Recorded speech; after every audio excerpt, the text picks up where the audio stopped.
जब जब किसी कमज़ोर को ज़रूरत पड़ी हो, किसी जाति धर्म का हो, उसके चाहे वो किसानों का मामला हो, पहलवानों का मामला हो, चाहे वो एनआरसी का मामला हो या वक्फ का मामला हो या कमज़ोर वर्गों पे, दलितों, पिछड़ों, आदिवासियों पे कहीं भी कोई जुल्म हुआ, चाहे पार्लियामेंट और सड़कों, मैंने कभी अपने आप को उनसे अलग नहीं छोड़ा। मैंने हमेशा आज पटना में वक्फ अमेंडमेंट बिल के बारे में आज प्रोटेस्ट है और आप यहाँ समर्थन करने आपकी पूरी टीम आ रही है यहाँ पर जी, और काफ़ी लोग समर्थन।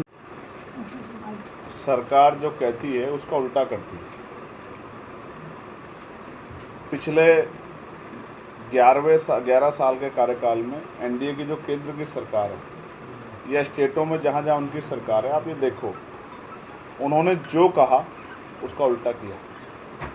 अब वो कह रहे हैं कि हम वक्फ में इस संशोधन जो कर रहे हैं इसके ज़रिए गरीब मुसलमान को लाभ होगा।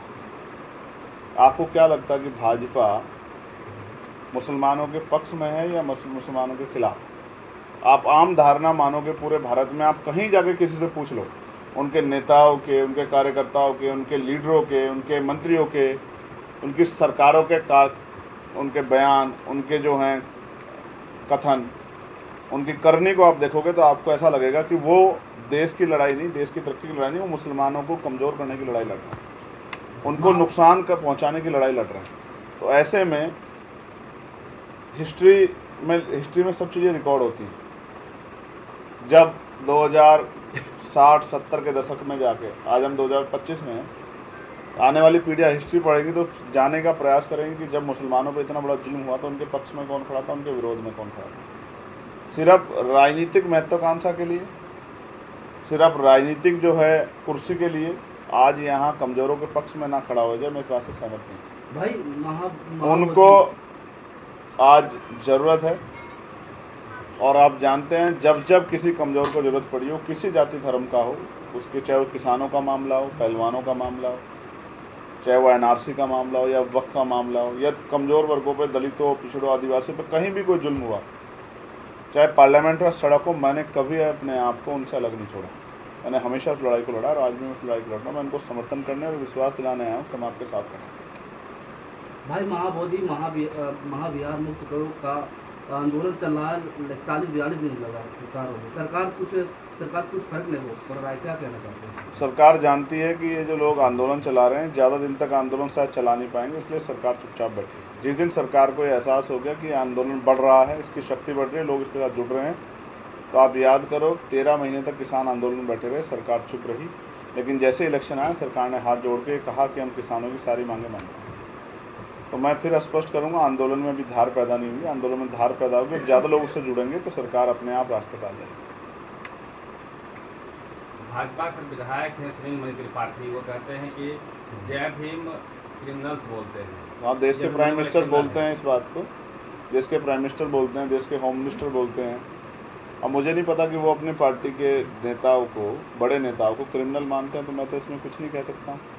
हम तो जय भीम के नारे से शुरुआत करते हैं, लेकिन मैं आपको रिकॉर्ड दिखा देता हूँ। आप कहूँ तो मोदी जी को जय भीम बोलते हैं, अमित शाह जी को जय भीम बोलते हैं, तो वो जय भीम किसको बोल रहे हैं? वो क्रिमिनल किसको बोल रहे हैं? उनके विधायक। तो शायद मुझे लग रहा है कि वो देश के आदरणीय प्रधानमंत्री जी को और गृह मंत्री जी को क्रिमिनल बोल रहे हैं, तो उनको सोचना चाहिए कि अपने नेताओं के बारे में ऐसा नहीं बोलना चाहिए। सर, आप दोबारा से दलितों के लिए पृथक निर्वाचन की मांग कर रहे हैं, ऐसा? हाँ, ये बड़ा अच्छा सवाल है, क्योंकि जिस तरह की ज्यादतियाँ है, पृथक निर्वाचन की बात मैं नहीं कर रहा था, मैं सेपरेट सेटलमेंट की बात कर रहा था। आप सेपरेट इलेक्टोरेट की बात कर रहे हैं, मैं सेपरेट सेटलमेंट की बात कर रहा हूँ। जब सेपरेट इलेक्टोरेट के मामले में तो ये रिजर्वेशन आया, जब पूना पैक्ट हुआ, मैं सेपरेट सेटलमेंट की बात कर रहा था। उसका कारण ये था कि जिस तरह की हिंसा, जातिगत हिंसा कमज़ोर वर्गों पे हो रही है, तो अगर सेपरेट सेटलमेंट होगा तो शायद इस हिंसा से हम लोगों की जान बची रहेगी। जब सुरक्षित रहेंगे तभी तो अपने अधिकारों के लिए लड़ पाएंगे। अभी तो जान पे के लाले हैं। आप बिहार को ही देख लो, मैंने आते गिनवाया कि 10-12 घटनाएं ऐसी हैं, कोमल पासवान से लेकर पूजा और तमाम जो हैं, जिनकी हत्या हुई हैं, schedule caste, schedule tribe, backward के लोग हैं, और रेप हुए हैं। ये पिछले 12-15 दिन घटना है। तो इस जंगल राज में जातिगत जो है अन्याय वो बंद हो, इसके लिए जो है मैंने सेपरेट सेटलमेंट की बात की, क्योंकि बाबा साहब भी कहते थे, बाबा साहब की मांग थे कि सेपरेट सेटलमेंट हो जाता तो हमारी बस्ती अलग होती, शायद आज जातिगत अन्याय अत्याचार नहीं हमें सहना पड़ता, हम कम से कम अपनी तरक्की के रास्ते खोज पाते, देश की तरक्की में योगदान दे पाते। देश के जाने माने कॉमेडियन कुणाल कामरा के सख्त हो किया गया, ये कैसे अभिव्यक्ति की आज़ादी जो कॉन्स्टिट्यूशन देता है वो सरकारों के खिलाफ यूज ना हो, इसीलिए हिंसा का सहारा लिया जा रहा है। मुझे ये भी जानकारी मिली है कि एक हमारे जाने माने पत्रकार साथी हैं नौजवान, जो एक बुलंद आवाज़ है अनुराग ओझा, उन पे भी यहाँ बिहार में पटना में ही जंक्शन के पास हमला किया गया है। वो हमला इसलिए किया गया है कि वो मुखर होकर सरकार के खिलाफ बोलते हैं, विरोधियों को लगता है कि वो इस हमले से उनकी आवाज़ को दबा देंगे। कहीं पत्रकारों पे गोली चल रही है, आपने देखा हमारे यहाँ तो यूपी में वाजपेयी एक पत्रकार थे, उन पर सरेआम गोली उनको मारी गई। ये हिंसा भारतीय जनता पार्टी का शासन आने के बाद बढ़ी।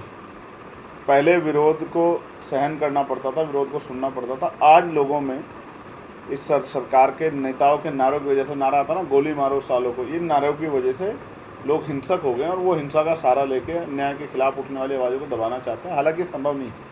आप जितना किसी चीज़ पे जोर लगाओगे दबाओगे, उतना ही शक्ति से आप एक पे जोर लगाओगे 10 तैयार हो जाएंगे। आप तो देखना सोशल मीडिया के जरिए हर घर में पत्रकार तैयार हो रहा है, तो कितने लोगों पे हमला करोगे? अगर ये जिन पे हमला हो रहा है वो लोग एकजुट हो गए तो शायद जो है सरकार को बहुत कुछ झेलना पड़ेगा।